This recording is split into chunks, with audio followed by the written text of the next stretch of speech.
ब्रह्मा गुरुर्विष्णु गुरुदेव महेश्वरम गुरु साक्षात् परो ब्रह्मा तस्मै श्री गुरवे नमः।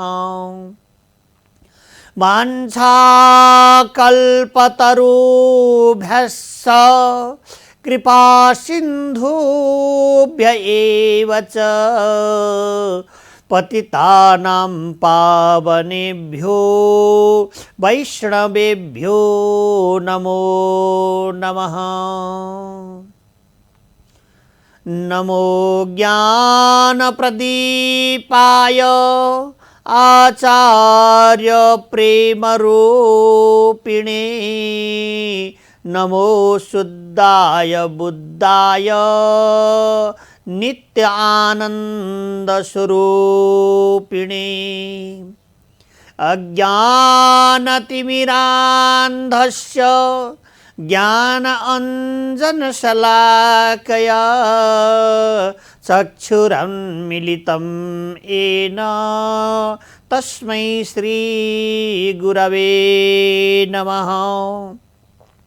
ज्ञानमूलं गुरुर्मूर्ति पूजामूलं गुरुपद मंत्रमूलं गुरुर्वाक्य मोक्षमूलं गुरु कृपा। भगवान परमात्मा का रस अमृतहरू रसास्वादन गर्दै वैशाख महिना बुद्ध जयन्ती महापर्व आज भगवान बुद्धको जन्म भएको दिन प्रकट भएर सम्पूर्ण प्राणीहरूलाई अहिंसाको बाटो देखाउनु भएको, विनयको बाटो देखाउनु भएको, बोध ज्ञान प्राप्त गर्नुभएको यो पावन्यमय दिन। आज गौतम बुद्ध जयन्ती सम्पूर्ण शिष्य प्रशिष्य गणहरूले हजारौं आफ्ना आफ्ना भाषाहरूमा संसारभरि नै बुद्ध धर्मको अनेक प्रकारद्वारा पूजा हुने गर्दछ, वन्दन हुने गर्दछ र निर्वाणका लागि ध्यानद्वारा नै त्यो परमात्मालाई तपस्याद्वारा साक्षात्कार गर्न सकिन्छ भनेर प्राणी मात्रलाई भगवान बुद्धले बोध गराउनु भएको छ। जब वन प्रवेश गर्नुभयो, ठाउँ ठाउँमा गौतम बुद्ध विचरण गर्न थाल्नुभयो र यसरी घुम्दै बोध गयामा पुग्नुभयो। बोध गयामा भगवान सिद्धार्थ गौतमले अखण्ड तपस्या गर्नुभयो, अखण्ड प्रकारद्वारा तपस्या गर्नुभयो। साक्षात भगवान अकारण कारण स्वरूप वाञ्छा कल्पलता स्वरूप प्रभु हुनुहुन्छ। आफै भित्र निर्वाणको पद प्राप्त नगरेसम्म काम क्रोध लोभ मोह मद मात्सर्यबाट रहित भएसम्म अथवा रहित नभएसम्म जीवलाई निर्वाण पद प्राप्त हुँदैन। निर्वाण पद प्राप्त गर्नका लागि अथवा बोधि ज्ञान बोध गर्नका आफैलाई बोध गर्नका लागि तपस्या गर्नुपर्दछ। यो बाटो परमात्मा चिन्तनको बाटो भगवान बुद्धले हामीलाई दिनुभएको छ। अथक प्रयास गरेर उहाँले बोध भएको ज्ञान बोधि ज्ञान सारा आफ्ना शिष्य प्रशिष्यहरूलाई र भक्तजनहरूका लागि प्रचार गरिदिनु भएको छ। र आज दिव्यमय बोधि गयामा भगवानलाई साक्षात निर्वाणको बोध भयो। यो जीवले अन्तिममा निर्वाण नभएसम्म एकाकार वृत्तिद्वारा त्यो प्रभुमा ल्याप्प नटासिएसम्म कल्याण हुँदैन भन्ने शब्द उहाँलाई जानकार भयो। आफूभित्रै आनन्द मात्र निज बोध स्वरूपमेकम नित्यैव ब्रह्म विलयम त्रिगुणा अद्वितीयम अथवा त्रिगुणबाट पनि अद्वितीय भएको वस्तु आफैभित्र त्यो चिदानन्द आनन्दमय वस्तु छ। त्यो वस्तुलाई जानेपछि जीव आफै निर्वाण भइहाल्दछ। निर्वाण भनेको अहिंसाबाट रहित, जीव सारा जन्म मृत्यु भवाटमीबाट रहित भइहाल्दछ। सूर्य जस्तै चमकदार हुन्छ। त्यसैले ज्ञान हो दिव्य सूर्य।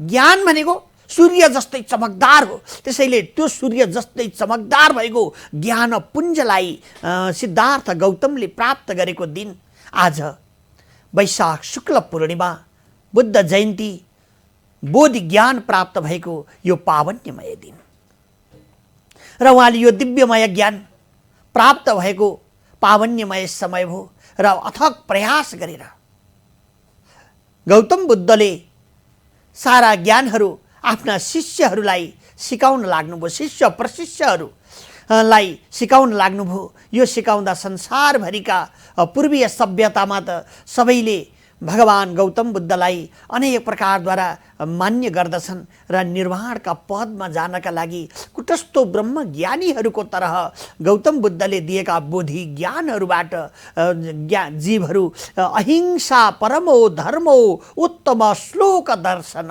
अहिंसाको बाटोबाट निर्वाणतिर जानुपर्दछ भनेर सिकाउनु भएको छ। अहिंसा भनेको एउटा काटमारको विषय मात्र होइन। अहिंसा भनेको कसैलाई नराम्रो कसैलाई पनि नराम्रो नबोल्नु, कसैलाई नमिठो नबोल्नु, कसैलाई नचाहिने कुराहरू नभन्नु, कसैसँग पनि मन दुख्ने खालको कर्दले हतियारले काटेभन्दा पनि ठुलो वचनहरूले नबिजाउनु, कसैलाई पनि दुःख दलनहरू नपार्नु, यो पनि ज्ञान हो। त्यसो हुनाले एउटा अहिंसा अथवा हिंसा भन्ने अर्थबाट जीव बच्यो भने अहिंसा हुन्छ।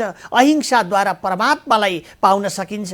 यसैले प्राणीहरूले पहिले सरलता, विनयता, विनम्रता, नैतिकवान हुनुपर्दछ भन्ने पाठ हामीलाई भगवान गौतम बुद्धले दिनुभएको छ। त्यसैले जब उहाँले बुद्धत्व प्राप्त गरिबक्स्यो, उहाँलाई बुद्ध भनेर, बुद्ध भनेको शुद्ध बुद्ध नित्य मुक्त अथवा बुद्ध भनेको सम्पूर्ण प्रकारका बाहिरी विकारहरूबाट रहित, टेन्सनबाट मुक्त भएको जीवलाई निर्वाण भन्छन्। टेन्सनबाट मुक्त भएको, काम क्रोध लोभ मोह मदादिहरूबाट रहित भएको, एकाकार ब्रह्म चिन्तनमा, ब्रह्म चैतन्य वस्तुका खोजीमा, चैतन्य वस्तुसँग नै जीव र परमात्माको ट्याक्क तादम्य सम्बन्ध गर्ने यस्तो ज्ञान हुनुलाई यहाँ बोध ज्ञान भन्छन्। यसलाई सम्यक ज्ञान पनि भनिएको छ।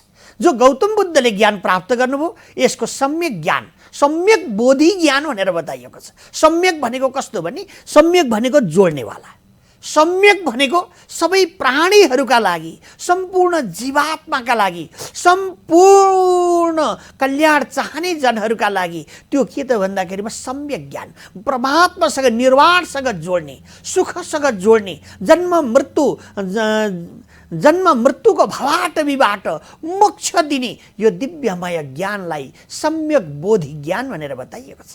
यो ज्ञान संसारभरिका, त्यसमा पनि भारतवर्षमा विविध ठाउँहरूमा यो धर्मको प्रचार भएको छ र विविध ठाउँहरूमा यो दिव्यमय उत्सवहरू हुने गर्दछ। वैशाख पूर्णिमाको दिनलाई सम्यक बोधि ज्ञान प्राप्त भएको दिन भनेर चाहिँ ठुला ठुला महाभिक्षुकहरूले, धर्मभिरुहरूले र भक्तजनहरूले अनन्य प्रकारद्वारा भगवान गौतम बुद्धको स्मरण गर्दछन्। सम्मानपूर्वकले उहाँलाई अनेक प्रकारका अर्हणहरू भेट गर्दछन्। आजका दिनमा अन्न दान गर्ने ठुलो महत्त्व छ, किनभने अन्न भनेको जीवहरूले सम्पूर्ण प्रकारको समयमा अन्न दान गरेपछि आफूलाई अन्न कहिल्यै पनि कमी हुँदैन। आफ्ना जीवात्माहरूले पनि त्यो अन्न प्राप्त गर्दछन्। भगवान परमात्माका लागि चढाइएको अन्न अथवा हामीले दान गरिएको अन्नबाट सर्वदा प्रभुले त्यो अन्न स्वीकार गरेर हामीलाई अभय प्रदान गर्नुहुन्छ। आज वस्त्रहरू विशेष दान गर्ने चलन छ, फलफुल हुन्छ, के सकिन्छ आफूले गच्छेले यस्तै प्रकारद्वारा यो दान गर्ने दिन पनि हो। र तीर्थाटनहरू धेरै प्रकारद्वारा बोधि गया भयो, कुशीनगर भयो, कपिलवस्तु अथवा तिलौराकोट चाहिँ भयो, देवदह भयो, लुम्बिनी प्रदेश अथवा लुम्बिनी यो पावनमय स्थानमा आज पनि दिव्य तीर्थस्थलको रूपमा प्रचार प्रसार भइरहेको छ। र ओल्छेलमा गौतम बुद्धको जन्मस्थल ओझेलमा परेको जस्तो देखिन्छ। हामी संसारमा भएका जति पनि धर्मवीरहरू हुनुहुन्छ, बुद्ध भगवानका चाहिँ शिष्य प्रशिष्य गणहरू अनुचरहरू हुनुहुन्छ, ती सबै जनहरूले आफ्नो चाहिँ गुरु परम्पराको धर्मको स्थापनाका लागि भगवान गौतम बुद्धले दिनुभएको मार्गलाई प्रशस्त गर्दै ती स्थानहरूको जगेर्ना गर्नुपर्दछ। ती स्थानहरू आज कति ठाउँमा भग्नावशेषमा मात्रै रहेको देखिन्छ। वास्तवमा साक्षात प्रकारका धर्मवीरहरूले जुन ठाउँमा तपस्या गर्नुभयो, सम्यक बोध प्राप्त गर्नुभयो, उहाँहरूले जहाँ जहाँ टेक्नुभयो, जहाँ जहाँ यी आँखाले देखे ती ठाउँहरू त्यसै पावन्य हुने गर्दछन्, सौन्दर्यमय हुने गर्दछन्, जीवहरूको दुःखलाई हरण गर्नेवाला हुन्छन्। त्यसैले हामीले तीर्थ जाँदाखेरि यस्ता स्थानहरूमा गएर मतमस्तक गरेर ढोग गर्नुपर्दछ। अनि हामीलाई पनि बोध हुन्छ, ज्ञानको बोध हुन्छ। सम्यक ज्ञान प्रकृतिबाट पुरुषको कसरी सम्बन्ध गर्न सकिन्छ, मायाबाट मायापति परमात्मालाई कसरी पाउन सकिन्छ, एकाकार त्यो नित्यैव ब्रह्म विलयम त्रिगुणा अद्वितीयम, त्रिगुणमय अद्वितीय भएको परमात्मालाई प्राप्त गरेपछि बल्ल जीव जगतहरूले यो दुःखको भवाटवीबाट, जन्म मृत्युको भवाटवीबाट मोक्ष हुने गर्दछन् अथवा यी जीवहरूको कल्याण हुने गर्दछ। यसैले भगवान गौतम बुद्धले सारा प्राणीहरूको लागि निर्वाणको विषय अथवा सम्यक बोधि ज्ञानको विषय हामी सबैका लागि दिनुभएको छ। जसले जस्तो प्रकारद्वारा बुझ्नु भएको छ त्यो पावन्यमय छ। नेपाल भूमिको पावन्यमय चाहिँ स्वयम्भू नारायण, यस्तै गरेर बौद्ध नारायणमा भगवानको यी दिव्य तीर्थस्थलीहरू हुन्। भगवानका यी तीर्थस्थलीमा आज विधिपूर्वकद्वारा पूजा अर्चन बन्धन हुने गर्दछ। धेरै प्रकारका चाहिँ दान पुण्य पाठ यज्ञ होम होमादिहरू जस्तो प्रकारद्वारा भगवान गौतम बुद्धले हामीलाई दिनुभएको थियो, यस्तै प्रकारद्वारा उहाँका अनुचर महात्माज्यूहरूले अनेक प्रकारद्वारा बन्धन गर्नुहुन्छ। भक्तजनहरूको क्वेरी मण्डल तरिकाले आगमन हुने गर्दछ। यस्तै गरेर भगवान गौतम बुद्धले सारा ज्ञानहरूको प्रचार गर्नुभयो। बोध गयामा प्राप्त भएको बोध ज्ञान, सम्यक बोधि ज्ञान सम्पूर्ण भक्तजनहरूले प्रचार प्रसारहरू गरेर यसले सबै जीवहरूको कल्याण गर्दछ। अकारणमा जीवहरू मृत्यु हुँदैन र वास्तवमा चातुर्य भएर तन मन वचनले त्यो परमात्मालाई जान्न सकेको खण्डमा एकाकार वृत्ति ब्रह्म सायुज्य प्रभुका चरणमा लागेको खण्डमा सम्यक ज्ञान हामीले जानेको साफल्य हुने गर्दछ। शुद्धोधन र रानीहरूले असाध्यै प्रकारको द्वारा अनि सम्पूर्ण आफ्ना राज्यमा भएका चाहिँ भक्तजनहरूले धर्मको प्रचार गर्न ठुलो सहयोग गर्नुभयो र सबैले धर्म जसरी प्रचार भइरहेको थियो यही प्रकारद्वारा आज तिब्बत भयो, Bangladesh, Bhutan, Burma, Thailand, Hong Kong यी सारा स्थानमा अनेक प्रतिमाहरू बनाएर चाहिँ भगवान गौतम बुद्धको जन्म उत्सव, निर्वाण पद प्राप्त भएको समय, सम्यक बोधि ज्ञान प्राप्त भएको यो पावन्य दिनमा विशेष उत्सव हुने गर्दछ। यस्तै गरेर अनेक हाम्रा संसारका ठुला धनवीर अथवा लाइका सिंह हङकङमा उहाँले साह्रै ठुलो बुद्धको प्रतिमा अथवा 32 फुटको त उहाँको यो दिव्यमय आफ्नो अनुहार मात्रै बनाउने भनेर यस्तो प्रकारको कार्य पनि भइरहेको हामीले सुनेका छौँ। उहाँ संसारको तेस्रो एउटा धनाढ्य सुसम्पन्न जन भएर आज भगवान गौतम बुद्धको नाममा उहाँले संसार आफ्नो जति पनि चिजहरू छ ती सबै चिजहरूबाट स्वाहा सोधाहरू गराउनु हुन्छ र सबैलाई अनन्य प्रकारका दान दक्षिणाहरू दिएर गरिब दुखीहरूलाई चाहिँ अनेक दानहरू गर्नुहुन्छ।